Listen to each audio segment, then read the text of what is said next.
नमस्कार मित्रांनो, स्वागत आहे सर्वांचं शेतीची माहिती या यूट्यूब चॅनलमध्ये. तर आज आपण या व्हिडिओमध्ये पाहणार आहोत सविस्तर माहिती. ती म्हणजे ऊस पिकामध्ये विक्रमी उत्पादन 100 ते 100 टनापर्यंत घेण्यासाठी खत आणि अन्नद्रव्य व्यवस्थापन कसे केले पाहिजे. पहिले म्हणजे बाळ बांधणीपासून ते मोठ्या बांधणीपर्यंत, तसेच मुख्य दुय्यम आणि सूक्ष्म अन्नद्रव्यांचे अचूक नियोजन याविषयीची संपूर्ण माहिती या व्हिडिओमध्ये आपण पाहणार आहोत. व्हिडिओ आपण शेवटपर्यंत पाहायचा आहे. व्हिडिओमध्ये आपल्याला प्रमुख मुद्दे जे आहे ते पाहायला मिळणार आहे. ऊसाला जास्तीत जास्त जोमदार फुटवे कसे मिळावे, बाळ बांधणी आणि मोठी बांधणीच्या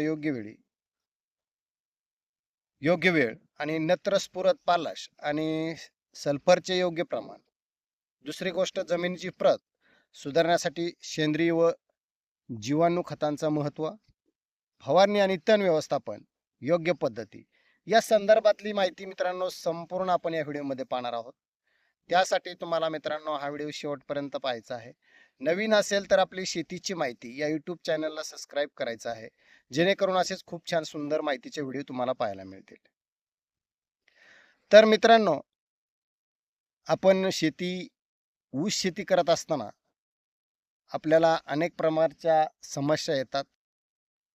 आपण भरपूर प्रमाणात खतसुद्धा घालतो, परंतु त्याचं काही लिमिट असतं, त्याची काही वेळ असते आणि योग्य वेळेमध्ये योग्य जर डोस आपल्या ऊसाला मिळाला तर मित्रांनो खूप चांगल्या प्रकारचं आपल्याला उत्पादन ह्या ऊस शेतीपासून मिळू शकतं. मित्रांनो, ऊसाला जास्तीत जास्त आणि जोमदार फुटवे मिळण्यासाठी आंतरमशागत अतिशय महत्त्वाची आहे. बाळ बांधणी ते लागवडीनंतर साधारण 40 ते 45 दिवसांनी पहिली हलकी मशागत करून मातीची भर दिली पाहिजे. यामुळे मुळांना मोकळी हवा मिळते आणि जोमदार वाढ फुटते. मुळे चांगले फुटतात आणि वाढ ही जोमदार होते. त्याच्यामुळे ही आंतरमशागत करणं खूप गरजेचं आहे.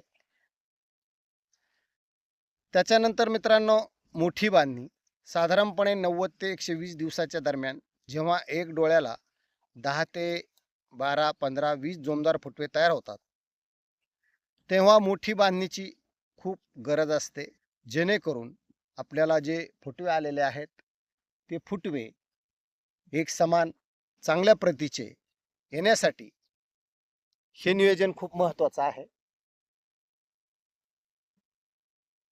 तर मित्रांनो, आता वळूया आपण अत्यंत महत्त्वाचा मुद्दा, तो म्हणजे अन्नद्रव्य व्यवस्थापन. वेळोवेळी आणि स्टेप बाय स्टेप जर आपण ऊसाला व्यवस्थित अन्नद्रव्य व्यवस्थापन जर केलं तर खूप चांगल्या प्रकारचा रिझल्ट आपल्याला त्याच्यामध्ये मिळतो. आता अन्नद्रव्य व्यवस्थापन म्हणजे काय? ऊसाला नत्र, स्फुरद आणि पालाश या मुख्य अन्नांची गरज असते. आपल्या भागामध्ये बऱ्याचदा क्षारयुक्त किंवा चुनखडीयुक्त जमीन असते आणि अशा जमिनीत सल्फर म्हणजेच गंधक आणि फेरस सल्फेटचा वापर केल्यास जमिनीचा जो सामू आहे म्हणजेच pH सुधारतो आणि अन्नद्रव्यांचं शोषण जोमाने होते. ऊसाची मुळी वगैरे जी आहे ती चांगली जोमाने चालते आणि निश्चित ऊस हा चांगला वाढीस लागतो. तसेच ऊसाच्या पेऱ्यामधील अंतर सुधारण्यासाठी आणि जाड कांडी तयार होण्यासाठी झिंक आणि मॅग्नेशियमचा वापर अत्यंत आवश्यक आहे. हा वापर आपण केलाच पाहिजे. त्याशिवाय आपल्या ऊसाची जी आहे ऊसाच्या पेऱ्यामधील अंतर आणि जाडी, ऊसाची कांडी सुधारण्यासाठी नक्कीच याच्यामुळे चांगल्या प्रकारचा फायदा होऊ शकतो. फक्त मित्रांनो, रासायनिक खतावर अवलंबून न राहता एकात्मिक म्हणजेच अन्नद्रव्य व्यवस्थापन करणं खूप फायद्याचं ठरतं. तर मित्रांनो, ऊसाचं लागवडीपूर्वी जमिनीतील चांगले कुजलेले शेणखत किंवा निंबोळी पेंड आवर्जून वापरा. ऊसाची पाने हिरवीगार राहण्यासाठी आणि जमिनीतील जीवाणूंची संख्या वाढण्यासाठी ताग किंवा हिरवळीची इतर खतांचा वापर करून जमिनीचा जो गाडा आहे तो गाडा सुधारण्यास चांगली मदत होते. त्याच्यामुळे जमिनीमध्ये जर तुम्हाला ऊस वगैरे करायचा असेल तर त्याच्या अगोदर मित्रांनो ताग वगैरे पेरणे, त्याचं खत वगैरे करणे, ह्या गोष्टी, शेणखत वगैरे घालणं, ह्या गोष्टी अत्यंत महत्त्वाच्या आहेत. त्याच्यामुळे जमिनीचा जो पीएच आहे तो चांगला सुधारतो आणि पुढील पिकास मदत होते. तसेच नत्र स्थितीकरण खूप चांगल्या प्रकारचं होतं. विरघळणारे जीवाणू खत वापरल्यामुळे रासायनिक खताला पिकाला लवकर उपलब्धता होते. त्याच्यामुळे आपण ॲग्रो स्टार्चेस किंवा मग बायो फर्टिलायझर्स असे आपण खते आपल्या ऊस शेतीसाठी वापरू शकता. जमिनीतून खत देण्यासोबतच पानाची रुंदी चांगली ठेवण्यासाठी आणि निर्मिती वाढण्यासाठी वरून फवारणी देखील खूप महत्त्वाची आहे.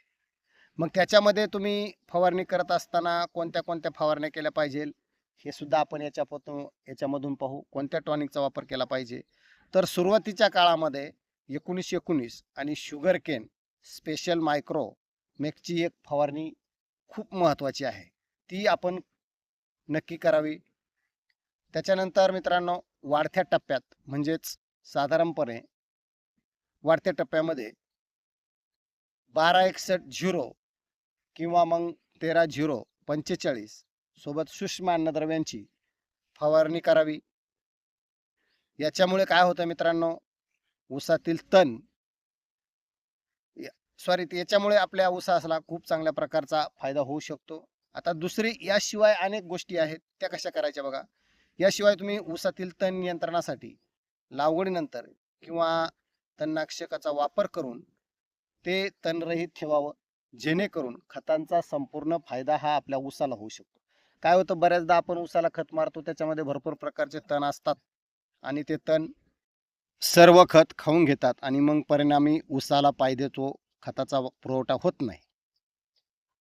अशा पद्धतीनं आपण या ऊसामधील माहिती देण्याचा प्रयत्न केलेला आहे. तर मित्रांनो, हा व्हिडिओ आपणाला कसा वाटला नक्की एक कमेंट करून सांगायचं आहे. आणि आपण हा माझा व्हिडिओ शेवटपर्यंत पाहिल्याबद्दल खूप खूप धन्यवाद. आणि हा व्हिडिओ आपल्या इतर शेतकरी बांधवांना सुद्धा शेअर करा, जेणेकरून त्यांना सुद्धा खूप छान सुंदर माहिती या व्हिडिओच्या माध्यमातून मिळेल.